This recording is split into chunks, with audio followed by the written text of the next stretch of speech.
आज के संदेश का शीर्षक है कि विश्वासी को क्या स्मरण दिलाना एक सच्चे प्रचारक की जिम्मेदारी है। ये एक सवाल है और आज इस सवाल का उत्तर हम लोग वचन से देखेंगे और ढूंढने की कोशिश करेंगे। और इस सवाल का उत्तर या फिर इस सवाल को जिस पद से लिया गया है, इसका उत्तर हम जहाँ पे ढूंढेंगे या ढूंढने का प्रयत्न करेंगे वो है दूसरा पतरस उसका पहला अध्याय 12 से लेकर 15 तक। दूसरा पतरस उसका पहला अध्याय 12 से लेकर 15।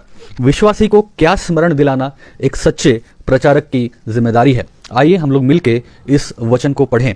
दूसरा पतरस उसका पहला अध्याय 12 पद से लेकर 15 पद।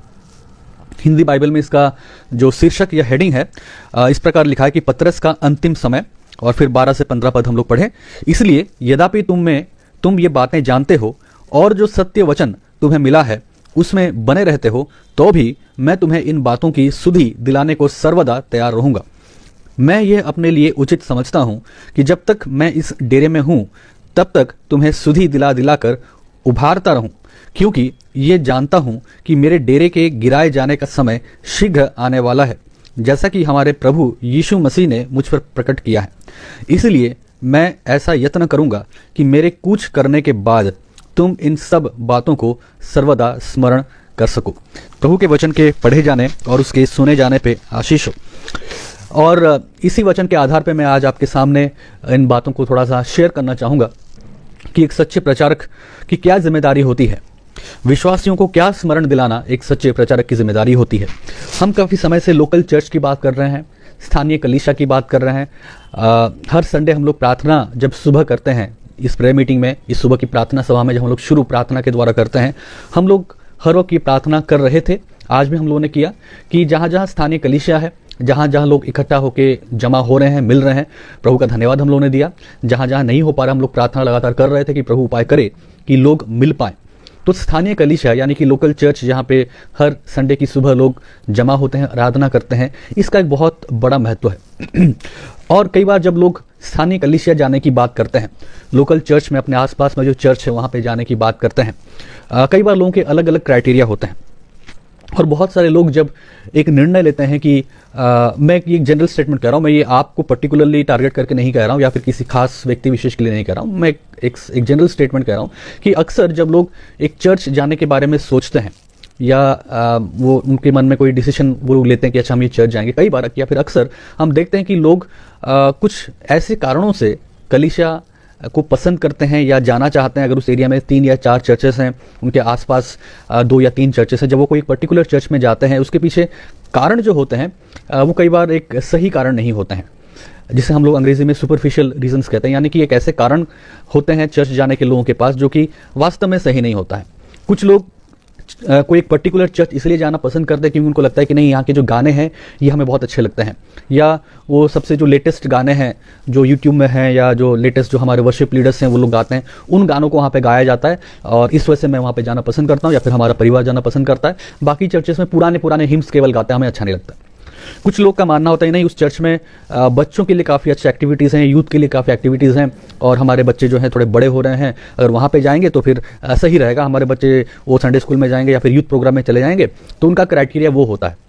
कुछ लोग कहते हैं कि नहीं, वहाँ पे पार्किंग फैसिलिटी अच्छा है, बाकी चर्च में गाड़ी रखने का जगह नहीं है, बाहर पता नहीं कहाँ रखे, वहाँ पर उन्होंने अच्छा पार्किंग दे रखा है, तो हम जब जाएंगे तो अपनी गाड़ी पार्क कर पाएंगे अच्छे से। कुछ लोगों का कहना नहीं, वहाँ पे जो है ऐसे लोग आते हैं जो अंग्रेजी में बात करते हैं, तो हम लोग भी अच्छे पढ़े लिखे हैं, हम लोग हमारे परिवार में या फैमिली में सब लोग बहुत एजुकेटेड हैं, तो हम हिंदी भाषा में जो लोग बातें करते हैं हमें ठीक नहीं लगता या फिर हमें मज़ा नहीं आता। तो फिर हम ऐसे चर्च में हैं जहाँ पे वैसे ही थोड़े हाई फाई लोग आए, जो लोग प्रोफेशनल हों, जो बिजनेस करते हों, इस तरह के जो गाड़ी में 4 व्हीलर में आते हों, तो हमारा वहाँ पे अच्छा बैठेगा, तो हम वहाँ पे लोगों के साथ अच्छे से मिल पाएंगे। और बाकी चर्च में क्या है कि वही थोड़े गरीब लोग आते हैं, या तो हिंदी बोलने वाले लोग आते हैं या फिर लोकल लैंग्वेज बोलने वाले लोग आते हैं, और वो लोग ऐसे ही थोड़ा मीडियम क्लास के लोग हैं। तो हम देखते हैं कि अक्सर जब लोग चर्च को जाना चुनते हैं या फिर पसंद करते हैं, ये चर्च जाएं या वो चर्च जाएं, उनके अपने स्वार्थ से जुड़े हुए बहुत सारे ऐसी बातें होती हैं जिसके आधार पे वो लोग डिसीजन लेते हैं। और ख़ास तौर से आज जो एक समाज है, जैसा कि पिछले संडे को मैंने कहा कि पोस्ट मॉडर्निज्म, जहाँ पे सत्य क्या है किसी को कोई फ़र्क नहीं पड़ता, लोगों को जो एब्सोल्यूट ट्रूथ है, जो एक्चुअली जो सत्य है, उससे लोगों को कोई मतलब नहीं। तो पोस्ट मॉडर्निज्म में आपको जो सही लगा वो ठीक है, इनको जो सही लगा ये ठीक है, आपके लिए अगर ये सच है तो वो सच है, उनके लिए अगर वो सच है तो वो सच है। तो कोई स्टैंडर्ड सत्य का नहीं है। तो इस वजह से लोगों को सत्य से कोई मतलब ही नहीं है कि क्या सही प्रचार हो रहा है, सही शिक्षा दी जा रही है, क्योंकि उससे लोगों को लेना देना नहीं होता है। तो जब भी वो स्थानीय कलीसिया को जाते हैं, वो अपने ही कुछ मैन मेड रीजंस होते हैं, अपने ही सोच विचार होते हैं, उनके अपने कुछ फायदे या नुकसान की बातें होती हैं, और उसके अनुसार वो लोग चर्च जाना पसंद करते हैं, क्योंकि चर्च में चाहे सत्य बोला जाए या झूठ बोला, उन्हें कोई उससे मतलब ही नहीं होता है। तो इस वजह से उनके लिए मुद्दा ही नहीं है कि ये चर्च में क्या सही शिक्षा दी जा रही है या नहीं, उससे कोई फर्क नहीं। उनके लिए फर्क क्या पड़ता है कि उनके स्टेटस का या उनके लेवल के व्यक्ति वहाँ पे हैं या नहीं, उनके बच्चे के लिए वहाँ पे संडे स्कूल की सुविधा, या जवान बच्चे हैं तो यूथ के प्रोग्राम्स है या नहीं, गीत उनके हिसाब से है या नहीं, पार्किंग फैसिलिटी उनके हिसाब से है या नहीं, सीटिंग अरेंजमेंट उनके हिसाब से है या नहीं, एसी चर्च है या नहीं, हॉल बड़ा है या नहीं, बैठने की सुविधा कैसी है या नहीं। तो ऐसी सब बातों को मद्देनजर रखते हुए अक्सर लोग स्थानीय कलीसिया को चुनते हैं और वहाँ पे जाना पसंद करते हैं। लेकिन जब हम बाइबल में आते हैं, जब हम बाइबल में प्रेरितों की शिक्षाओं को देखते हैं, तो हम लोग क्या पाते हैं? जब भी प्रेरितों ने, चाहे आप पतरस की बात कहें, चाहे यूहन्ना की बात कहें, चाहे आप पौलुस प्रेरित की बात कहें, जब भी उन्होंने कलीसियाओं को पत्र लिखा, जो एपिस्टल्स हैं हमारे, यानी कि एक्ट्स के बाद जो शुरू होता है, रोमियो की पत्री है, कुरिन्थों की पत्री है, थिस्सलुनिया की पत्री है, तिमुथियुस को जो पत्र लिखा जा रहा है, तीतुस को जो पत्र लिखा जा रहा है, कुलुसियों की जो पत्रियां हैं, गलतियों की पत्रियां हैं, इफिसियों की पत्रियां हैं, इन पत्रियों में जब भी ये एपोस्टल्स जो थे, प्रेरित थे, वो लोग जब भी लिखा करते थे या भी उन्होंने जो लिखा है, क्या हम वहाँ पे कलीसिया से जुड़े ऐसे कुछ बातों को पाते हैं? हम क्या पाते हैं उन पत्रियों में? उन पत्रियों में हम केवल एक सही शिक्षा की बात पाते हैं। जब भी उन्होंने पत्र लिखा, जब भी चर्चेस को इनकरेज किया, क्या उन्होंने लिखा, क्या चीज़ें उन्होंने लिखी, हम हर वक्त पाते हैं कि वो लोग साउंड डॉक्ट्रिन यानी कि सबल सिद्धांत। जब ये लॉकडाउन चल रहा था, आपको याद होगा हम लोग एक वर्कशॉप किए थे सबल सिद्धांत के ऊपर। सैटरडेज को तब ऑनलाइन वर्कशॉप होता था गूगल मीट में, तो सबल सिद्धांत के ऊपर हम लोगों ने एक वर्कशॉप किया था। तो हर वक्त वो लोग साउंड डॉक्ट्रिन या तो सबल सिद्धांत के ऊपर कलीसियाओं को वो लोग पत्र लिखा करते थे, उसके बारे में बताते थे, चेतावनी देते थे गलत शिक्षाओं के बारे में, यानी कि बार बार एक सही शिक्षा के ऊपर कलीसिया की नींव को वो लोग खड़ा करने का प्रयास कर रहे थे। लगातार वो लोग सही शिक्षाओं के ऊपर वो लोग कलीसियाओं को पत्र लिख रहे थे। चाहे आप कोई भी एपिस्टल्स को लेके देखें, हर वक्त यही चीज़ के बारे में था कि कैसे वो लोग सही सिद्धांत को समझें, सही सिद्धांत को पढ़ें, सही सिद्धांत की शिक्षा लें और सही सिद्धांत के आधार पे अपने मसीही जीवन की बुनियाद को रचें और उसके अनुसार चलें। तो कभी भी उन्होंने चर्चेस को ये शिक्षाएं नहीं दी कि अपने कलीसियाओं को तुम इस प्रकार से तैयार करो, इस प्रकार से बनाओ, जिसके द्वारा लोगों के जो भौतिक इच्छाएं हैं वो पूरी हो और उसके अनुसार लोग कलीसियाओं में जुड़े। नहीं, हर वक्त सबल सिद्धांत, साउंड डॉक्ट्रिन के ऊपर पत्र लिखे गए थे। आज जब हम इस दूसरे पत्रस की पत्री को हम लोग पढ़ रहे हैं, यहाँ पे भी जब आप पहले अध्याय को निकालते हैं और पहले अध्याय में अगर आप विशेष रूप से 3 पद से लेकर 11 पद पढ़ें, यहाँ पे भी आप क्या पाते हैं? यहाँ पे भी आप पाते हैं कि यहाँ पे जो पत्रस है, प्रेरित पत्रस है, वो यहाँ पे वही सबल सिद्धांत, साउंड डॉक्ट्रिन के बारे में कहते हैं। तीसरे पद से वो कैसे शुरू करते हैं? क्योंकि उसी की ईश्वरीय सामर्थ से सब कुछ जो जीवन और भक्ति से संबंध रखता है, हमें उसी की पहचान के द्वारा दिया है, जिससे हम अपनी ही महिमा और सद्गुण के अनुसार बुलाया है, जिसके द्वारा उसने हमें बहुमूल्य और बहुत ही बड़ी प्रतिज्ञाएं दी हैं, ताकि इसके द्वारा तुम उस सड़ाहट से छूटकर जो संसार में बुरी अभिलाषाओं से होती है, ईश्वरीय स्वभाव के सहभागी हो जाओ। इस कारण तुम सब प्रकार का यत्न करके अपने विश्वास पर सद्गुण, और इस प्रकार से वो आगे कंटिन्यू करते जाते हैं। तो आइए, जब हम इस बैकग्राउंड को लेके आगे बढ़ रहे हैं, तो आज हम इस विषय पे यानी कि विश्वासी को क्या स्मरण दिलाना एक सच्चे प्रचारक की जिम्मेदारी है, इसके ऊपर हम आज 4 बातों को देखेंगे। तो आज का सबसे पहला पॉइंट, जो सबसे पहली चीज जो हम देखेंगे कि क्या होना चाहिए, तो पत्रस यहाँ पे इस लेख में यानी कि दूसरा पत्रस पहला अध्याय 12 से 15 पद में 4 क्राइटेरिया को रख रहे हैं और बता रहे हैं कि ये 4 बातें उनके जीवन में हम लोग देखते हैं, पत्रस के जीवन हम लोग यहाँ पे देखते हैं, और उसके आधार पर मैं आज आपके सामने इन 4 बातों को रखना चाहूंगा कि वो क्या बातें हैं जिसको एक सच्चे प्रचारक को, विश्वासियों को निरंतर स्मरण दिलाना चाहिए। पहला हम लोग देखेंगे कि जो सच्चे प्रचारक हैं, सच्चे प्रचारक विश्वासियों को वह याद दिलाने के लिए हमेशा तत्पर रहते हैं जिन बातों को विश्वासी पहले से ही जानता है। ये चीज हम प्रेरित पत्रस के इस लेख में देखते हैं। क्या चीज है? पहले, सच्चे प्रचारक विश्वासियों को यह बात या फिर वो बात दिलाने के लिए हमेशा तत्पर रहते हैं, तत्पर रहते हैं जिन बातों को विश्वासी पहले से ही जानता है। वो लोग उत्सुक रहते हैं, तत्पर रहते हैं, रेडी रहते हैं, प्रयास करते रहते हैं किस बात का?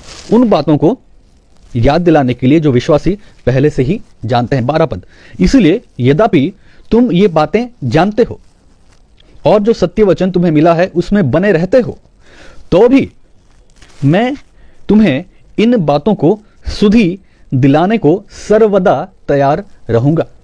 पतरस यहां पे कोई नई शिक्षा, कोई नई बात, कोई मनभावनी बात, कोई भेद की बात, कोई रहस्य की बात, कोई एक्साइट करने वाली बात, एक्साइटमेंट लाने वाली बात, इसकी बात नहीं कर रहे हैं। वो कह रहे हैं मैं जानता हूं कि तुम इन बातों को जानते हो, यद्यपि तुम इन बातों को जानते हो और जो सत्य का वचन तुम्हें मिला है उसमें बने भी रहते हो। ये नहीं कि केवल तुम जानते हो, बने भी रहते हो, तुम्हें सब मालूम है, तुम सब कुछ जानते हो, तुम उसमें बने भी रहते हो, पालन भी कर रहे हो, तो भी फिर भी मैं क्या करूंगा, तो भी मैं तुम्हें इन बातों को सुधि दिलाने, याद दिलाने, स्मरण दिलाने के लिए सर्वदा तैयार रहूंगा।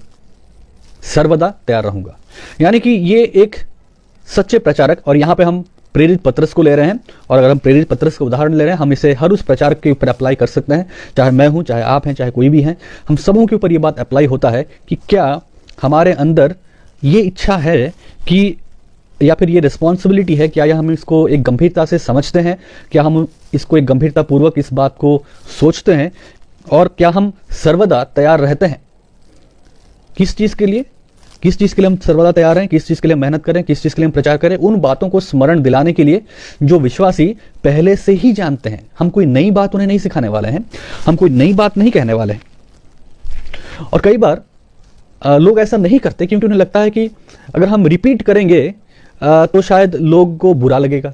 अगर हम रिपीट करेंगे वही सुसमाचार की बातें, वही सबल सिद्धांत की बातें, वही डॉक्ट्रिन की बातें, वही धार्मिकता की बातें, वही पवित्रता की बातें, वही सुसमाचार की बातें, वही मसीह में धार्मिकता में चाल चलने की बातें, तो फिर शायद लोग बोर हो जाएंगे, लोग ऊब जाएंगे, लोग सुनना पसंद नहीं करेंगे, लोग मुझसे बातें नहीं करेंगे, लोग चर्च आना बंद कर देंगे, लोग कोई ऐसा चर्च चले जाएंगे जहां पे नई नई बातें कही जाती हो, नया प्रकाशन की बातें कही जाती हो। तो कई बार प्रचारकों के अंदर या कई बार हम लोगों के अंदर जो प्रचार करते हैं, एक डर सा आ जाता है कि अगर मैं कुछ नया नहीं दे पा रहा हूं, अगर मैं कुछ अनोखा नहीं दे पा रहा हूं, अगर मैं कुछ नई बात को प्रकट नहीं कर पा रहा हूं, अगर मैं कुछ खास भेद को प्रकट नहीं कर पा रहा हूं, अगर मैं कुछ खास भविष्यवाणी को नहीं बता पा रहा हूं, तो फिर मैं एक फेलियर बन जाऊंगा।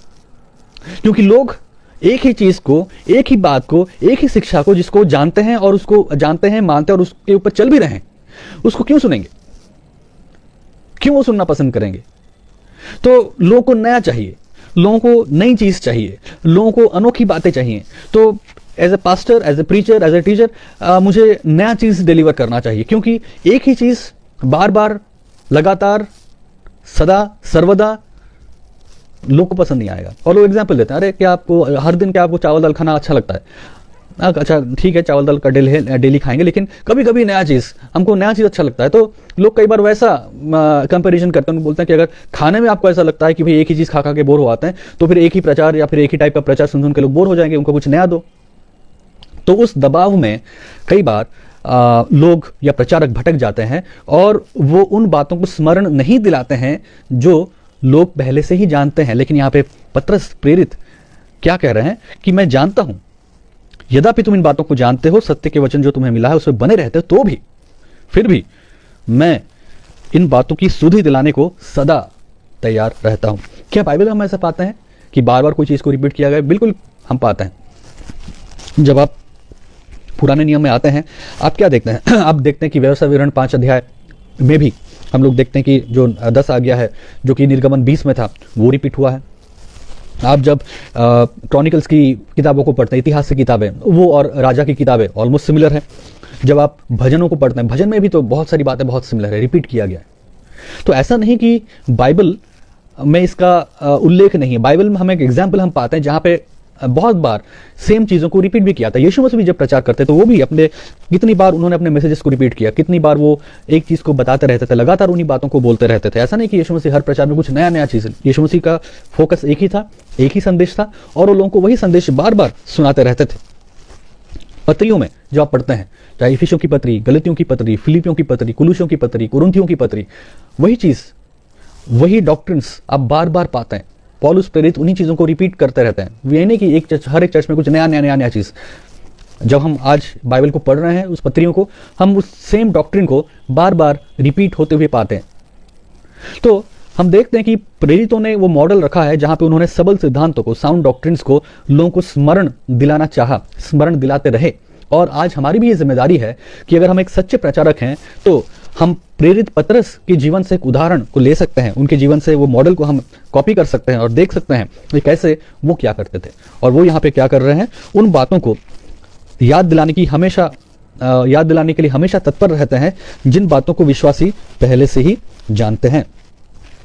और ये जरूरी है कि हमें बातें याद दिलाई जाएं, ये जरूरी है कि इन बातों को हम बार बार सुने, ये जरूरी है कि इन बातों को हम लोग बार बार सोचें, इनके ऊपर बार बार मनन करें, क्योंकि अगर हम लगातार उसमें मनन नहीं करेंगे तो फिर ये निश्चित है कि हम झूठी शिक्षाओं में बह जाएंगे। निश्चित है ऐसा होगा, क्योंकि हम देखते हैं 2 कुरिन्थियों 4:4 में कि इस संसार का जो राजा है, इस संसार का जो हाकिम है, कुछ समय के लिए शैतान के अधिकार में है, वो इस संसार का अधिकारी है। और जब तक यीशु मसीह का दोबारा आगमन नहीं होता तब तक संसार में कुछ समय के लिए इन हर एक बातों के अधिकार शैतान लेके है और वो हर एक बातों को अपने कंट्रोल में लेने की कोशिश करता है, चाहे अलग अलग तरीके से, और सबसे बड़ा तरीका है गलत सिद्धांतों के द्वारा। तो अगर आप और मैं लगातार निरंतर सही या सबल सिद्धांतों के ऊपर मनन नहीं करेंगे, अगर उसके ऊपर स्टडी नहीं करेंगे, अगर हमें याद ना दिलाया जाए हमारे अगुओं के द्वारा, अगर हमारे अगुए चाहे वो बाइबल टीचर्स हों चाहे बाइबल प्रीचर्स हों, अगर वो हमें लगातार उन बातों को स्मरण ना दिलाते रहें, याद ना दिलाते रहें और हम उसमें मन ना लगाते रहें, तो फिर हम लोग बहक जाएंगे, तो फिर हम लोग गलत सिद्धांतों में चले जाएंगे। तो एक जो सही प्रचारक है, जो सच्चे प्रचारक हैं, वो क्या करेंगे, विश्वासियों को उन बातों को स्मरण दिलाएंगे जो वो पहले से ही जानते हैं। हमारा दूसरा पॉइंट आज की सुबह क्या है? आज की सुबह हमारा दूसरा पॉइंट है कि सच्चे प्रचारक मसीह जीवन की बुनियादी सच्चाइयों पर जोर देते हैं। क्या स्मरण दिलाते हैं? बुनियादी सच्चाइयों को। जो सच्चे प्रचारक होते हैं वो बुनियादी सच्चाइयों के ऊपर बहुत ध्यान देते हैं, बहुत फोकस करते हैं। और यहाँ पे जब आप पतरस के द्वारा लिखी गई पत्री को पढ़ते हैं, आप देखते हैं कि ये वहां पे उन्हीं बातों के ऊपर फोकस कर रहे हैं।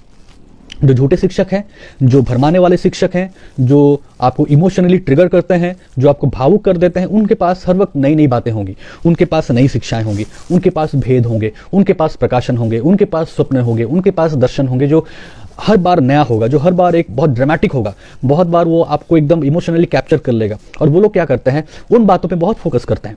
मैं ये नहीं कह रहा हूं कि आपको पवित्र आत्मा प्रकाशन नहीं देता है, मैं ये नहीं कहता हूं कि पवित्र आत्मा हमें कोई नई बात नहीं सिखाती, मैं वो बात नहीं कह रहा हूं। मैं ये कह रहा हूं कि जो झूठे शिक्षक हैं या झूठे प्रचारक हैं, वो आपके मन को, आपके हृदय को, आपकी सोच को एक हर वक्त इस प्रकार के प्रकाशन और भविष्यवादी बातें, भेद की बातें, नई बातें, अनोखी बातें, इस प्रकार की चीज़ों को करके आपके मन को, हृदय को इमोशनली अट्रैक्ट करके भरमा देते हैं और आपको वो जो बेसिक बिब्लिकल डॉक्ट्रिन्स हैं, जो बेसिक बाइबल की सच्चाइयां हैं, उनसे आपको हटा देते हैं। जो बुनियादी शिक्षाएं हैं उसके ऊपर से आपका ध्यान हटा देते हैं, बुनियादी शिक्षाओं के ऊपर, बुनियादी सच्चाइयों के ऊपर आपको कमजोर बना देते हैं और आपको डिपेंड करा देते हैं ऐसी बातों पे, और आपका भरोसा ऐसी बातों पे ले आते हैं जो कि हर वक्त आपको इमोशनली ट्रिगर करता हो, जो कि आपको भावनाओं में बहा देता हो, जो, और ये भावनाओं में बहने वाली बातें, इमोशनली ट्रिगर करने वाली बातें हर वक्त इसी प्रकार के शब्दों से आती है। मेरे पास आज एक नया प्रकाशन है, मेरे पास एक नई शिक्षा है, मेरे पास एक नया भेद का नया प्रकाशन मुझे दिया गया। तो इस प्रकार की बातों से वो हमें बुनियादी शिक्षाओं से हटा देते हैं, बुनियादी शिक्षाओं के ऊपर हमारी पकड़ को कमजोर और ढीला कर देते हैं और हम लोग बुनियादी शिक्षाओं से धीरे धीरे भटक जाते हैं। पतरस की जो बातें यहाँ पे हैं 12 पद में, वो लोग क्या 12 पद में कह रहे हैं कि तुम ये बातें जानते हो और जो सत्य वचन तुम्हें मिला है उसमें बने रहते हो। तो जो बातें जिस पे वो बने रहते हैं उसको स्मरण दिलाते हैं, जिन बातों पे तुम बने रहते हो, यानी कि जो सिद्धांतिक बातें, ये जो सबल सिद्धांत की बातें, जो बेसिक बिब्लिकल ट्रूथ्स हैं, उसको वो स्मरण दिलाते रहते हैं। क्योंकि अगर इन बातों पर हम टिके नहीं रहेंगे तो फिर हम भरमाए जा सकते हैं। और कि वो क्या बातें थी, वो बातें वो थी जो कि 3 पद से लेके 11 पद में लिखा गया। मैंने आपके लिए सबसे पहले 3 पद से 4 पद पढ़ा था, मैं अभी 5 से लेके 11 पद भी आपके लिए पढ़ दे रहा हूं। इस कारण तुम सब प्रकार का यत्न करके अपने विश्वास पर सद्गुण, और सद्गुण पर समझ, और समझ पर संयम, संयम पर धीरज, और धीरज पर भक्ति, और भक्ति पर भाईचारे के प्रति, और भाईचारे की प्रीति पर प्रेम बढ़ाते जाओ। क्योंकि यदि ये बातें तुम में वर्तमान रहें और बढ़ती जाएं तो तुम्हें हमारे प्रभु यीशु मसीह की पहचान में निकम्मे और निष्फल न होने देंगी। क्योंकि जिसमें ये बातें नहीं वो अंधा है और धुंधला दिखता है और अपने पिछले पापों से धुलकर शुद्ध होने को भूल बैठा है। इस कारण हे भाइयों, अपने बुलाए जाने और चुने लिए जाने को सिद्ध करने की भली भांति यत्न करते जाओ, क्योंकि यदि ऐसा करोगे तो कभी भी ठोकर न खाओगे, वरन इस रीति से तुम हमारे प्रभु और उद्धारकर्ता यीशु मसीह के अनंत राज्य पर बड़े आदर के साथ प्रवेश करने पाओगे। तो देख रहे हैं यहाँ पे क्यों इन बातों के ऊपर इतना जोर दिया जा रहा है, क्यों पतरस इस बात पे इतने जोर दे रहे हैं कि जो बातें तुम जानते हो, जो सत्य की बातें तुम्हें मालूम है और तुम इस पे चल भी रहे हो, मैं यत्न करता हूं कि मैं तुम्हें उसको लगातार स्मरण दिलाऊं, मैं तुम्हें उन बातों को सर्वदा स्मरण दिलाऊं, मैं तुम्हें उन बातों की सुधि दिलाने को सर्वदा तैयार रहूं। यहाँ पे देखिए कितनी बड़ी बातें यहाँ पे लिखी हैं, कितनी गंभीर बातें यहाँ पे लिखी है। जानना इसलिए जरूरी है क्योंकि कह रहे हैं कि ताकि तुम हमारे प्रभु यीशु मसीह की पहचान में निकम्मे और निष्फल न हो जाओ। ऐसा ना हो कि तुम अपने पिछले पापों से धुलकर शुद्ध होने को भूल बैठ जाओ, और ऐसा ना हो कि तुम ठोकर खाओ, और ऐसा ना हो कि उसके अनंत राज्य में बड़े आदर और के साथ प्रवेश ना कर पाओ। इन बातों से बचने के लिए अगर तुम चाहते हो कि तुम परमेश्वर के राज्य में बड़े आदर के साथ प्रवेश करने पाओ, यदि तुम चाहते हो कि तुम अंधा ना बनो, धुंधले तरीके से ना देखो और अपने पिछले पापों से धुलकर शुद्ध हो जाओ, अगर तुम चाहते हो ये बातें, इन बातों को तुम चाहते हो, तो मैं तुम्हें जो बातें स्मरण दिलाता हूं उसको तुम सुनो। भले ही तुम जानते हो, चल भी रहे हो, लेकिन सुनो। मैं बार बार कहूंगा लेकिन तुम सुनो, मैं बार बार बताऊंगा लेकिन तुम सुनो, क्योंकि अगर तुम नहीं सुनोगे तो ये डर है। तो मेरा सवाल आज आपसे है कि भले ही ये बातें आप जानते हो, भले इन बातों को आप पढ़े हो, भले इन बातों को आप खुद भी पढ़ते हो, भले इन बातों के बारे में आप बहुत अच्छे से जानते हो और चलते भी हो, लेकिन क्या आप ऐसे प्रचारक को सुनते हैं? कि आप ऐसे चर्च, एक स्थानीय कलीसिया में जाना चाहते हैं जहां पे इन बातों का स्मरण आपको बार बार दिलाया जाए? कहीं ऐसा तो नहीं कि आप जाएंगे और कलीसिया में आपको वो बातें स्मरण दिलाई जाएं और आप कहें कि अरे ये क्या बातें हैं, हम तो सोचे थे कि यहाँ पे कुछ और सुनेंगे, हम तो सोचे थे कुछ नई शिक्षा को हम पाएंगे, हम तो सोचे थे कि कुछ भविष्यवाणी की बातों को हम सुनेंगे, हम तो सोचे थे कि हमारे बारे में कुछ जो पास्टर हैं, प्रचारक हैं, कुछ बढ़िया कुछ बातें कहें। ये बातें तो हम जानते हैं, ये तो बच्चों की बात है, ये तो हम सुनते आए हैं, ये तो हम पढ़ते आए हैं, इसको तो हम जानते हैं, हम दूसरों को सिखा देंगे। हमें आके यहाँ पे सीखने की क्या जरूरत है? कि आप इस रवैये के साथ एक कलीसिया को जाएंगे, या आप जब एक कलीसिया को जाते हैं और जहां पे आपको ये शिक्षा दी जाती है, आप उसको जब सुनते हैं, स्मरण करते हैं, और आप जब पाते हैं कि नहीं ये बातें मैं जानता हूं, मैं पालन करता हूं, लेकिन फिर भी मैं सुनूंगा, बार बार मैं सुनूंगा, मुझे ये याद दिलाया जाएगा, हर संडे को बताया जाएगा, लेकिन फिर भी मैं सुनूंगा, क्योंकि मैं चाहता हूं कि मैं परमेश्वर के राज्य में, अनंत राज्य में बड़े आदर के साथ प्रवेश करने पाऊं, क्योंकि मैं चाहता हूं कि मैं ठीक तरह से देख पाऊं, मैं धुंधला होकर ना देखूं, मैं अपने पिछले पापों से शुद्ध होकर धुलना चाहता हूं। मैं चाहता हूं कि मैं परमेश्वर के राज्य में मैं निकम्मा ना बनूं, निष्फल ना बनूं, और इसलिए मैं सुनूंगा। मुझे मालूम है फिर भी मैं सुनूंगा, मैं जानता हूं फिर भी मैं सुनूंगा, मैं दूसरों को सिखा सकता हूं फिर भी मैं सुनूंगा। आप एक स्थानीय कलीसिया में जब जाते हैं, आपका उद्देश्य क्या होता है? आप क्या सोच के साथ एक स्थानीय कलीसिया को चुनते हैं? जब आप किसी प्रचारक को सुनते हैं, चाहे कहीं पे भी, चाहे चर्च, चाहे यूट्यूब, सोशल मीडिया, कहीं पे भी, आपका क्राइटेरिया क्या है? क्या आप इन बातों को देखते हैं? क्या आप इन बातों के ऊपर ध्यान देते हैं कि आपको क्या दिया जा रहा है, क्या बताया जा रहा है, क्या सिखाया जा रहा है? या फिर आप एक ऐसे प्रचारक को सुनना चाहते हैं, ऐसी शिक्षाओं को पाना चाहते हैं, ऐसी कलीसिया में जाना चाहते हैं जो आपके इमोशनल नीड्स को फुलफिल करे? मैं ये नहीं कह रहा हूं कि मसीह जीवन में हमारे भावनाओं का कोई स्थान नहीं है। हाँ, प्रेम एक भावना है, आदर एक भावना है, दुख एक भावना है, उन भावनाओं को कलीसिया एड्रेस करती है, लेकिन वो वही आपका क्राइटेरिया है और इमोशनली ट्रिगर होकर आपको अच्छा लगे, आप वही चीज के लिए जाते हैं, तो फिर आप गलत जगह पे हैं। आज मसीह समाज में लोग भेद और रहस्य को जानना चाहते हैं और वचन की अद्भुत रहस्य के खोजी बनना चाहते हैं, लेकिन हमारे लिए केवल एक रहस्य और भेद को जानना, समझना और उस पर जीवन को केंद्रित करते हुए आगे बढ़ना जरूरी है, और वह सुसमाचार है। अगर आप यहां चूक करते हैं तो आपका अनंत काल का जीवन खतरे में है। मैं दोबारा इसको एक बार आपके सामने पढ़ूंगा। आज मसीह समाज में लोग भेद और रहस्यों को जानना चाहते हैं और वचन के अद्भुत रहस्य के खोजी भी बनना चाहते हैं, लेकिन हमारे लिए केवल एक रहस्य और भेद को जानना, समझना और उस पर जीवन को केंद्रित करते हुए आगे बढ़ना जरूरी है, और वह सुसमाचार है। अगर आप यहां चूक करते हैं तो आपका अनंत काल का जीवन खतरे में है। इसी के साथ हम लोग तीसरे पॉइंट में जाएंगे। सच्चे प्रचारक जानते हैं कि जीवन अल्पकालीन है या कम समय का है, इसलिए वे अपने समय का उपयोग प्रभु की सेवा करने के लिए केंद्रित करते हैं।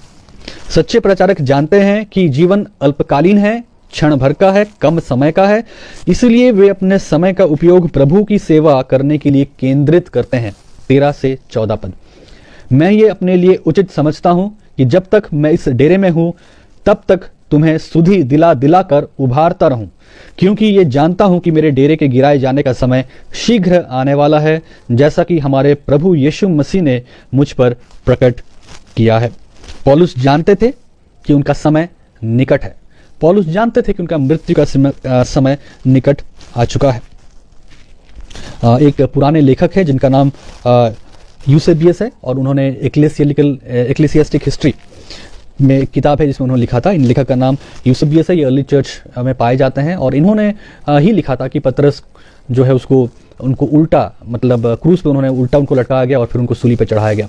तो ये जो घटना है पतरस की मृत्यु का, ये हम बेसिकली चर्च रिकॉर्ड से पाते हैं और ये यूसेबियस नामक व्यक्ति ने एक्लेसियास्टिकल हिस्ट्री में इस बात को लिखा था। तो पतरस जानते थे कि नीरो राजा जो था वहाँ पे, रोम का जो केसर था या साम्राज्य का जो मेन आदमी था, वो परसिक्यूशन को बहुत ज़्यादा परसिक्यूशन तब वहाँ पे फैल चुका था और पतरस को मालूम था कि उनकी मृत्यु निश्चित है और उस समय निकट आ चुका है। और वो यहाँ पे क्या कह रहे हैं, और यहाँ पे वो कह रहे हैं कि मैं जानता हूँ, अपने लिए उचित समझता हूँ कि जब तक मैं इस डेरे में हूँ तब तक मैं तुम्हें ये सुधि दिला दिला कर उभारता रहूँ, क्योंकि ये जानता हूँ कि मेरे डेरे के गिराए जाने का समय शीघ्र आने वाला है, जैसा कि हमारे प्रभु यीशु मसीह ने मुझ पर प्रकट किया है।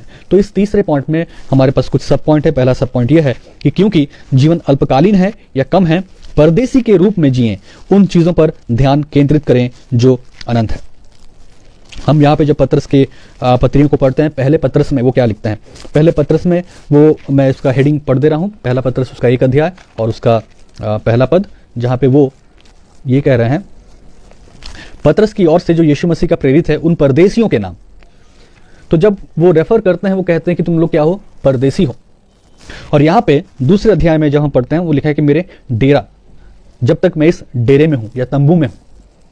तो पतरस का जो पूरा कॉन्सेप्ट था, उनका जो अंडरस्टैंडिंग था जीवन को लेके, वो ये था कि वो एक डेरे में रहते हैं और एक परदेसी के समान वो रहते हैं। पौलुस भी यही बात लिखते हैं कि हम परदेसी के समान हैं। और जो डेरे हैं या टेंट्स है, ये क्या दिखाते हैं, टेंट्स जो हैं वो दिखाते हैं कि किस प्रकार डेरे ये दिखाते हैं कि किस प्रकार हमारे जीवन एक टेम्परेरी जीवन है, एक परमानेंट लाइफ नहीं है, एक स्थायी जीवन नहीं है, हम एक अस्थायी जीवन को जी रहे हैं। तो हम एक टेम्परेरी जीवन को जी रहे हैं और टेंट या फिर डेरा इसी चीज़ को, या टैबरनेकल या तंबू, इन्हीं बातों को दर्शाता है। जो व्यक्ति एक तंबू में रहता है, जो व्यक्ति डेरे में रहते हैं, या फिर जो नोमैड्स होते हैं जिसको हम लोग बंजारे कहते हैं, उनका जीवन आप देखे होंगे कैसा है। वो आज एक जगह पे हैं, कल दूसरी जगह पे चले आते हैं, कुछ समय के लिए एक जगह रहते हैं, फिर अपना सामान डाल के दूसरी जगह चले आते हैं। तो नोमैडिक हम उन्हें बोलते हैं, यानी कि एक जगह से दूसरा जगह, मुसाफिर, पिलग्रिम, यानी कि आप मुसाफिर हैं, आप यात्री हैं, एक यात्री के समान, एक मुसाफिर के समान वो अपने जीवन को जीते हैं। 2:11, शायद पहला पतरस 2:11 है, पहला पतरस 2:11।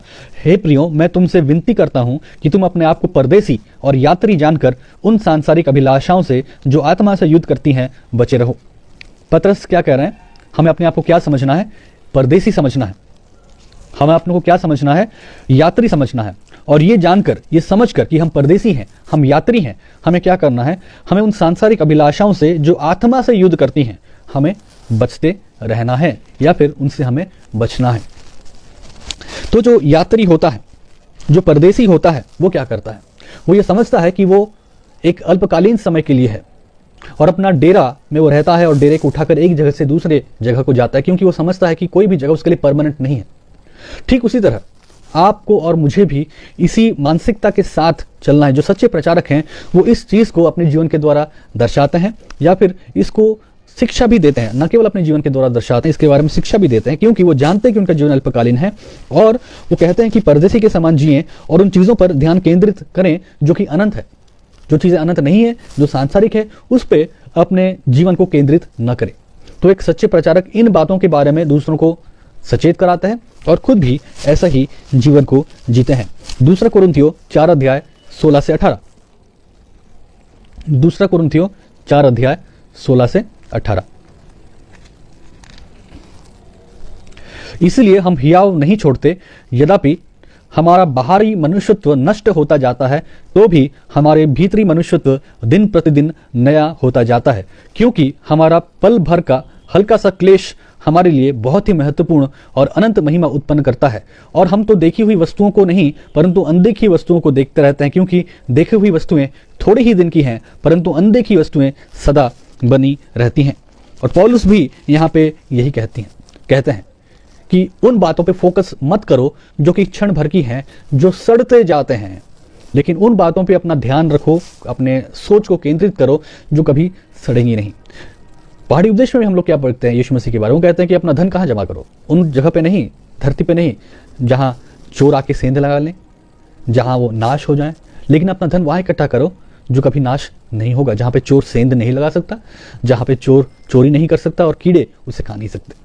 तो कहीं ना कहीं हम पूरे बाइबल में इन शिक्षाओं को देखते हैं जहां पे हमें उन बातों पे केंद्रित होने के लिए कहा जाता है जो कि आत्मिक हैं, जो कि स्वर्गीय हैं। और इसको हम तभी केंद्रित कर पाएंगे जब हम उसको अनंत समझेंगे। अगर हम जीवन की बातों को अनंत समझने लगे, संसार की बातों को हम अनंत समझने लगे, तो फिर हम ऐसा कभी नहीं कर पाएंगे। और अगर हमें जीवन की बातों को, संसार की बातों को अनंत नहीं समझना है, तो फिर हमें ये अंगीकार करना पड़ेगा, स्मरण करना पड़ेगा, याद करना पड़ेगा और उसके अनुसार चलना भी पड़ेगा कि हम यात्री हैं, हम परदेसी हैं, हम सदाकाल के लिए यहाँ नहीं हैं, हम कुछ समय के लिए हैं। और इसलिए हम अपना ध्यान संसार की अभिलाषाओं पर केंद्रित नहीं करेंगे, हम अपना ध्यान स्वर्गीय वस्तु पर केंद्रित करेंगे। पौलुस भी यही कहते हैं कुलुसियों में कि क्योंकि तुम मसीह में जिलाए गए हो, इसलिए कौन सी बातों पर ध्यान रखो, किन बातों का खोजी बनो? स्वर्गीय बातों का। तो चाहे पतरस, चाहे पौलुस, चाहे पतरस की पत्री, चाहे कुरिन्थियों की पत्री, चाहे कुलुसियों की पत्री, वही बातें रिपीट हो रही हैं। जो हमारा पहला पॉइंट था, उन बातों को रिपीट किया जा रहा है। वो बातें जो तुम जानते हो मैं तुम्हें स्मरण दिलाता हूं। नई बातें नहीं है, एक ही चीज है, बार बार अलग अलग पत्रियों में लेखक लोग कहते हैं। दूसरा सब पॉइंट, क्योंकि जीवन अल्पकालीन है, मृत्यु के प्रति बाइबल आधारित दृष्टिकोण बनाएं। सच्चे प्रचारक आपको ये कहेंगे, सच्चे प्रचारक आपको ये शिक्षा देंगे, जैसा कि प्रेरित पतरस कह रहे हैं, अपने जीवन के द्वारा दर्शा रहे हैं। क्या? क्योंकि जीवन अल्पकालीन है, मृत्यु के प्रति बाइबल आधारित दृष्टिकोण रखें। लगभग 30 साल हो गए थे पतरस को ये सेवकाई करते हुए, और ये जानते हुए कि वो एक दुख से भरा हुआ मृत्यु चखेगा। वो जानता था, लेकिन वो कंप्लेन नहीं कर रहा था। जब हमारे जीवन में थोड़ा दुख और क्लेश आता है, हम लोग कुड़कुड़ाते हैं, हम लोग परमेश्वर से नाराज हो जाते हैं, और हम लोग ये बातें इस्राएलियों के जीवन में भी देख रहे थे कि वो लोग चिन्ह चमत्कार को देखने के बाद भी किस प्रकार परमेश्वर की तरह लिए कुड़कुड़ाए।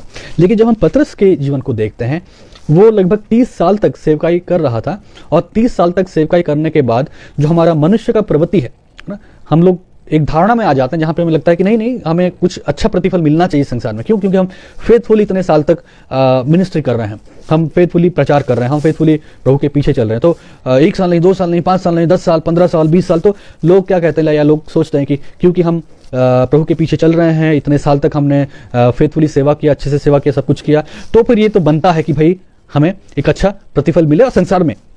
लेकिन पतरस इतने साल तक सेवकाई कर रहा है, लेकिन वो इस बात से कुड़कुड़ा नहीं रहे हैं, वो इस बात से नाराज नहीं है, वो इस बात से दुखी नहीं है कि इतनी सेवकाई को करने के बाद आखिर में मेरी जो मृत्यु होगी वो इस प्रकार से होगी।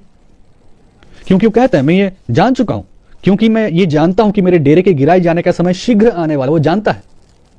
लेकिन फिर भी मृत्यु के प्रति उसका एक बाइबल आधारित दृष्टिकोण है। और बाइबल आधारित दृष्टिकोण उसे क्या सिखाता है? बाइबल आधारित दृष्टिकोण उसे यह सिखाता है कि चाहे उनकी मृत्यु कैसे भी हो, वो आखिर में प्रभु के पास जाएंगे, और ये उनके लिए एक लाभ की बात है। कैसे मृत्यु होती है, क्या उसको जीवन में 30 साल के बाद अच्छा प्रतिफल मिलता है या नहीं, ये उनके लिए बड़ा मायने नहीं रखता।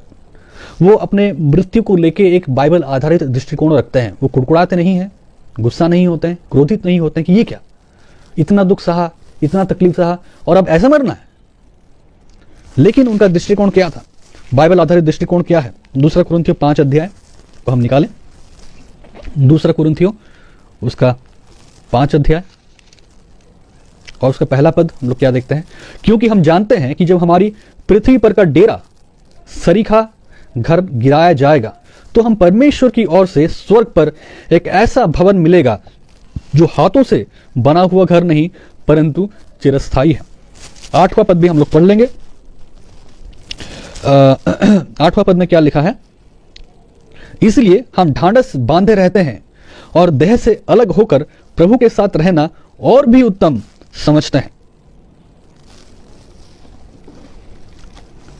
उनके लिए मृत्यु के प्रति जो बाइबल आधारित दृष्टिकोण है वो ये है कि हम एक उत्तम जगह पे जाने वाले हैं। हम एक ऐसे डेरे में जाके अब रहेंगे मृत्यु के बाद जो चिरस्थायी होगा, और मरने के बाद प्रभु के पास जाना हमारे लिए लाभ की बात होगी, हानि की बात नहीं। इसलिए मृत्यु के प्रति उनका एक जो बाइबल रूपी दृष्टिकोण था वो इस प्रकार का था।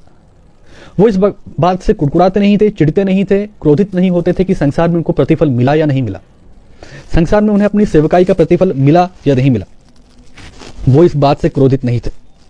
वो इस बात से क्रोधित नहीं थे कि उनका ये अधिकार है कि उन्हें एक अच्छा, कम से कम जीवन के अंत में उनके साथ एक अच्छा व्यवहार किया जाए। जैसा होता है ना, हम लोग, क्योंकि हम लोग हमारे समाज में क्या देखते हैं, नॉर्मली हम लोग क्या सोचते हैं कि चलो एक आदमी मेहनत करता है, पढ़ाई लिखाई करता है, मेहनत करता है, 30-35 साल नौकरी करता है, जब रिटायर होता है तो एक आराम की जिंदगी। आप टीवी में एडवर्टाइजमेंट देखते होंगे, न्यूज़पेपर में एडवर्टाइजमेंट देखते होंगे। क्या एडवर्टाइजमेंट आता है कई बार? लाइफ पॉलिसी को लेके, हाउस लोन पॉलिसी को लेके, LIC पॉलिसी को लेके आप कई बार देखते हैं एक एडवर्टाइजमेंट ना, और पिक्चर देखते होंगे जहाँ पे आप आराम से एक कुर्सी पे बैठे हैं, अच्छा सा घर है, बढ़िया सा लॉन है, और वो एडवर्टाइजमेंट में ये कहा जाता है कि आप जो मेहनत कर रहे हैं पैसा जोड़िए ताकि आपका वृद्धकाल लास्ट में एक बहुत अच्छे से आप जी पाएं, एक आराम से घर में आप रह पाएं। तो कहीं ना कहीं जो सांसारिक दृष्टिकोण है हमें एक ऐसी सोच में लेके आ गया है जहाँ पे हमें लगता है कि नहीं, जीवन में मेहनत करने के बाद ये हमारा हक है कि हम अपने जीवन के अंतिम दिन बहुत आराम से और सुकून से बिताएं। तो अगर आप गवर्नमेंट सर्वेंट हैं या गवर्नमेंट में नौकरी कर रहे हैं तो चलो ठीक है, रिटायरमेंट होगा 60 साल में या 58 साल में, आपको EPF मिलेगा, PF मिलेगा, आप घर अपना पूरा बना लेंगे, फिर बच्चों के साथ, नाती पोते के साथ नेक्स्ट 20-15 साल आप आराम से हैं। आप बिजनेसमैन हैं, आप पूरा प्लानिंग कर लेते हैं, सब कुछ कर लेते हैं ताकि जब तक आप 50-60 साल के हो जाएं, रिटायरमेंट का टाइम आए, तब आराम से अपना जीवन का 15-20 साल काटेंगे। मिनिस्ट्री में है तो कितनी जल्दी अपने फॉरेन के कॉन्टैक्ट्स बनाओ, अगर मिनिस्ट्री में है तो फंड रेज करो और विदेशी लोगों को 4-5 दोस्त बना दो, ताकि आप कम से कम इतना तो पैसा कमा लो कि जब आप 50-60 साल हो जाएगा आपका, तब तक आपका अपना चर्च बन गया होगा, बिल्डिंग बन गया होगा, नीचे चर्च है, ऊपर आपका घर है, या फिर ऊपर चर्च है, नीचे आपका बिल्डिंग है, या तो कैंपस है जहाँ पे चर्च एक जगह पे है, एक जगह पे आपका घर है, आप आराम से अपना जीवन। तो कहीं ना कहीं पूरा, चाहे मिनिस्ट्री, चाहे नौकरी, चाहे प्राइवेट नौकरी, चाहे सरकारी नौकरी, चाहे कुछ भी, हमने अपने लिए एक अधिकार को बना लिया कि नहीं, ये मेरा अधिकार है, ये मेरा हक है कि जीवन में 30 साल, 35 साल, 40 साल, 50 साल मेहनत करने के बाद मैं अपने जीवन के लास्ट में आराम करना चाहूंगा। लेकिन पतरस का वैसा कोई दृष्टिकोण नहीं था। प्रेरित पतरस न तो दृष्टिकोण रखते थे, न ही उस दृष्टिकोण के साथ प्रचार करते थे। और एक सच्चा प्रचारक भी इन दृष्टिकोण के साथ न तो अपनी सेवकाई करेगा और न ही प्रचार करेगा, क्योंकि उसके लिए ये बात मायने नहीं रखती है कि उसे अपने जीवन में उसके सेवकाई का हक मिला या नहीं मिला, उसके सेवकाई करने के बाद उसे वो बढ़िया सा प्रतिफल मिला या नहीं मिला, उसको एक अपना घर मिला या नहीं मिला, उसको अपना बिल्डिंग मिला या नहीं मिला, उसको 5 एकड़ जमीन मिला या नहीं मिला, उसका वो दृष्टिकोण नहीं है। एक सच्चे प्रचारक का, जो कि पतरस के मॉडल पे प्रचार करते हैं या सेवकाई करते हैं, उनका दृष्टिकोण ये होता है कि जब ये डेरा गिरे, चाहे जैसे भी गिरे, वो एक चिरस्थायी स्थान पे जाने वाला है और वो उसके लिए लाभ की बात है। और जब हम मृत्यु का एक बाइबल आधारित दृष्टिकोण देखते हैं, वो ये दृष्टिकोण है कि हम एक जगह को त्यागते हैं और एक चिरस्थायी जगह में प्रवेश करते हैं। हमारा तीसरा सब पॉइंट, क्योंकि जीवन अल्पकालीन है, हमें पृथ्वी पर अपने शेष समय को प्रभु की सेवा के लिए उपयोग करना चाहिए। 15 पद में क्या कह रहे हैं? इसलिए मैं ऐसा यत्न करता हूं कि मेरे कूच करने के बाद तुम इन सब बातों को सर्वदा स्मरण करो। हम फर्स्ट वाला पार्ट देख रहे हैं, 15 पद का पहला हिस्सा। इसलिए मैं ऐसा यत्न करूंगा, मैं ऐसा यत्न करूंगा। क्यों? क्योंकि मैं जानता हूं कि मेरे डेरे के गिराए जाने का समय शीघ्र आने वाला है, जैसा कि हमारे प्रभु यीशु ने मुझ पर प्रकट किया। क्योंकि मैं जानता हूं कि मेरे डेरे का गिराए जाना, मेरा मृत्यु निकट है, जीवन अल्पकालीन है, तो मैं क्या करूंगा? मैं ऐसा यत्न करूंगा। और अंग्रेजी में लिखा है मैं डिलीजेंट बनूंगा, यानी कि मैं हर वो मौका को हाथ से जाने नहीं दूंगा, मैं उस हर एक अवसर को बहुमूल्य जान के इस्तेमाल करूंगा। क्योंकि जीवन अल्पकालीन है, हमें पृथ्वी पर अपने शेष समय को प्रभु की सेवा के लिए उपयोग करना चाहिए। सच्चे प्रचारक इस बात का स्मरण विश्वासियों को दिलाते जाएंगे और दिलाएंगे। वो ये स्मरण नहीं दिलाएंगे कि आपका वो सब ना प्रॉस्पेरिटी वाली चीजें हैं, वो ये स्मरण दिलाएंगे कि आपका जीवन अल्पकालीन है, इसलिए पृथ्वी पर अपने शेष समय को प्रभु की सेवा के लिए उपयोग करो। तो पतरस इन बातों को स्मरण नहीं दिला रहा था कि, या सिखा नहीं रहा था, अपने बारे में नहीं कह रहा था अच्छा ठीक है मेरा समय निकट आ चुका है, चलो मैं छुट्टी ले लेता हूं, मुझे मालूम है अभी मेरे पास बहुत ही कम समय है, तो थोड़ा रिलैक्स करने के लिए मैं ना छुट्टी लेता हूं, विश्राम करता हूं। नहीं, वो बोलता है मैं जितना मैं इस बात को समझ रहा हूं कि मेरा समय निकट है, मैं उतना यत्न करता जाऊंगा, मैं और भी डिलीजेंट बनता जाऊंगा। एक प्रचारक थे जिनका नाम था रिचर्ड बैक्स्टर, तो उन्होंने कहा था कि I preached as never sure to preach again and as a dying man to dying man, यानी कि मैं प्रचार करता हूं जैसा कि फिर से प्रचार करना निश्चित नहीं। मैं प्रचार करता हूं जैसे कि दोबारा मुझे कभी और फिर से मौका नहीं मिलेगा ना।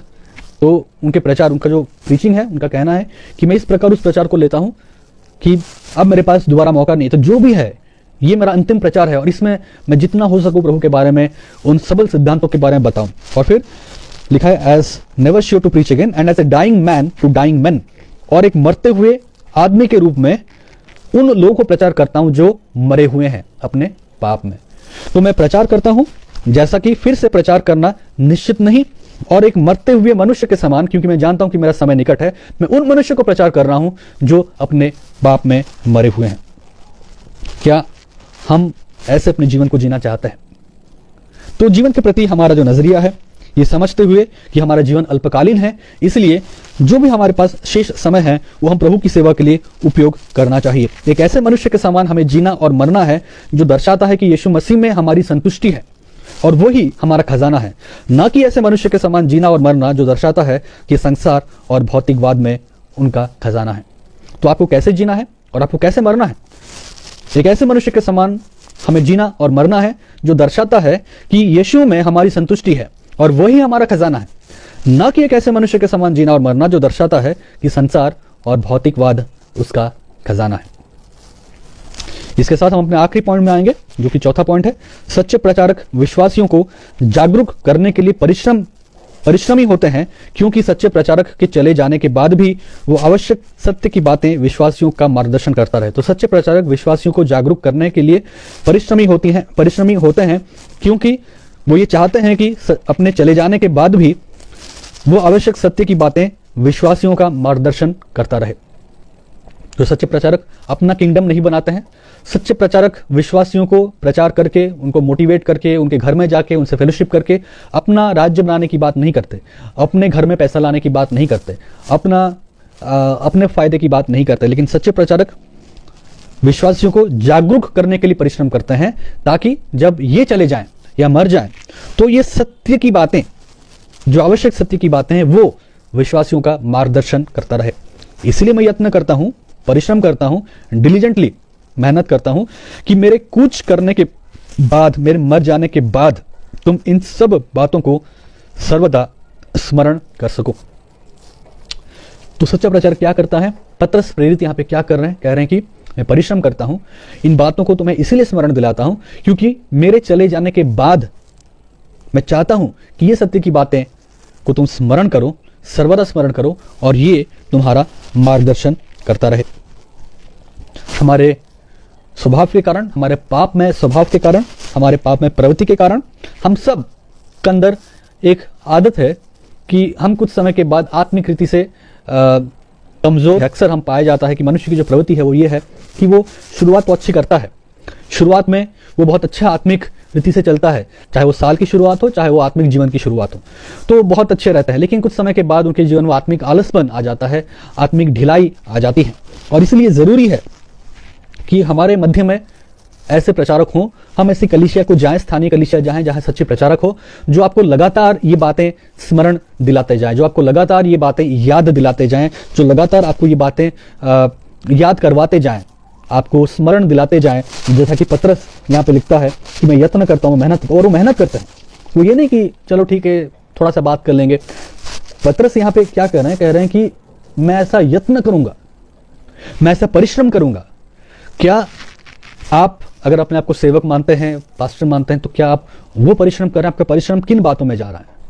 क्या चीजों पे आपका परिश्रम है? क्या एक सच्चे प्रचारक का परिश्रम इस बात पे होता है कि वो परिश्रम करता है, मेहनत करता है। लोग सुनना नहीं चाहते, लोग स्मरण करना नहीं चाहते, लोग आना नहीं चाहते, लेकिन वो मेहनत करता है और स्मरण दिलाता जाता है लोगों को, ताकि उसके जाने के बाद ये सही शिक्षा है, सबल शिक्षा है, सच्ची शिक्षा है, लोगों का मार्गदर्शन करता रहे। इसलिए वो मेहनत करता है। पतरस इसलिए मेहनत कर रहे हैं, यत्न कर रहे हैं कि उनके चले जाने के बाद ये बातें लोगों का मार्गदर्शन करता रहे। और हमें भी यही करना चाहिए। हम एक सही उदाहरण अपने जीवन के द्वारा छोड़ के जा सकते हैं, एक ऐसा उदाहरण जहां पे हमें लोग इस वजह से सच्चे प्रचारक कहें, क्योंकि हमारे जीवनों में पतरस प्रेरित के ये गुण, ये बातें, ये कैरेक्टरिस्टिक्स पाए जाएं। इसलिए नहीं कि हम बहुत अच्छे हैं, इसलिए नहीं कि हम बहुत बढ़िया से कहते हैं, इसलिए नहीं कि हमारे पास बहुत बड़ा अच्छा चर्च है, इसलिए नहीं कि हम बहुत पैसे वाले, इसलिए नहीं कि हमारे पास बहुत अच्छा सेटअप है, और या फिर हम बहुत ही टेक्निकली एडवांस्ड हैं, हम बहुत उन बातों में हम बहुत बढ़िया हैं जो कि सांसारिक रीति से है, अपने पास गाड़ी है, अपना घर है। इन बातों के लिए लोग हमें स्मरण न करें। इन बातों के लिए लोग स्मरण करके ना कहे कि अरे देखो, अरे ये पास्टर थे, या फिर ये सेवक थे, ये मिशनरी थे, ये प्रचारक थे, और बहुत अच्छा इन्होंने किया, और देखो पूरा अपने परिवार को बहुत बढ़िया से सेट कर दिया। क्योंकि लोग ऐसे ही बातें करते हैं। एक प्रचारक को सम्मान लोग क्यों देते हैं आजकल? एक प्रचारक को, एक शिक्षक को, एक प्रचारक को, एक मिशनरी को लोग क्यों सम्मान आजकल देते हैं? इसलिए देते हैं क्योंकि वो देखते हैं कि अरे इन्होंने मेहनत किया, प्रचार किया, और देखो आज उनके पास कितना 20 साल की सेवा के बाद, 10 साल की सेवा के बाद, 15 साल की सेवा के बाद इन्होंने इतना बड़ा सा चर्च कलीसिया खड़ा कर दिया। इन्होंने 10,000 स्क्वायर फीट का जमीन खरीद कर यहाँ पे अपना एक बाइबल कॉलेज बना लिया। इन्होंने इतना 5,000 स्क्वायर फीट खरीद कर यहाँ पे अपना चर्च, अपना घर बना लिया। इन्होंने मेहनत करके, परिश्रम करके अपनी बड़ी कलीसिया खड़ी कर दी। इनके बच्चे विदेश में पढ़ते हैं, इनका एक बच्चा इंजीनियर है, इनका एक बेटी डॉक्टर है। लोग इन बातों के कारण एक प्रचारक को आदर सम्मान देते हैं। लेकिन पतरस प्रेरित हमें स्मरण दिलाते हैं कि एक प्रचारक का सम्मान, एक मिशनरी का सम्मान, एक शिक्षक का सम्मान इन बातों पे नहीं है। एक सच्चे प्रचारक का सम्मान, एक सच्चे मिशनरी, एक सच्चे शिक्षक का सम्मान और उसे याद करना इस बुनियाद पे, आधार पे होना चाहिए जो आज हमने प्रेरित पतरस के जीवन से देखा। सबसे पहले कि सच्चे प्रचारक विश्वासियों को ये याद दिलाने के लिए हमेशा तत्पर रहते हैं जिन बातों को विश्वासी पहले से ही जानते थे। सच्चे प्रचारक मसीह जीवन की बुनियादी सच्चाइयों पर जोर देते हैं। सच्चे प्रचारक जानते हैं कि जीवन अल्पकालीन है, इसलिए वे अपने समय का उपयोग प्रभु की सेवा करने के लिए केंद्रित करते हैं। क्योंकि जीवन अल्पकालीन है, परदेशी के रूप में जिएं, उन चीजों पर ध्यान केंद्रित करें जो अनंत है। क्योंकि जीवन अल्पकालीन है, मृत्यु के प्रति बाइबल आधारित दृष्टिकोण बनाएं। क्योंकि जीवन अल्पकालीन है, हमें पृथ्वी पर अपने शेष समय को प्रभु की सेवा के लिए उपयोग करना चाहिए। और आखिर में सच्चे प्रचारक विश्वासियों को जागरूक करने के लिए परिश्रमी होते हैं, क्योंकि सच्चे प्रचारक के चले जाने के बाद भी वो आवश्यक सत्य की बातें विश्वासियों का मार्गदर्शन करता रहे। क्या आप एक ऐसे सच्चे प्रचारक बनना चाहते हैं? क्या आप ऐसे सच्ची सेवकाई करना चाहते हैं? क्या आप ऐसे सच्चे शिक्षक बनना चाहते हैं? या फिर आप एक ऐसा स्थानीय कलीसिया इस आधार पे चुनते हैं कि वहां पे एक ऐसा सच्चा पास्टर या प्रचारक या शिक्षक हो? ये निर्णय मैं आज आपके ऊपर यहीं पे छोड़ूंगा।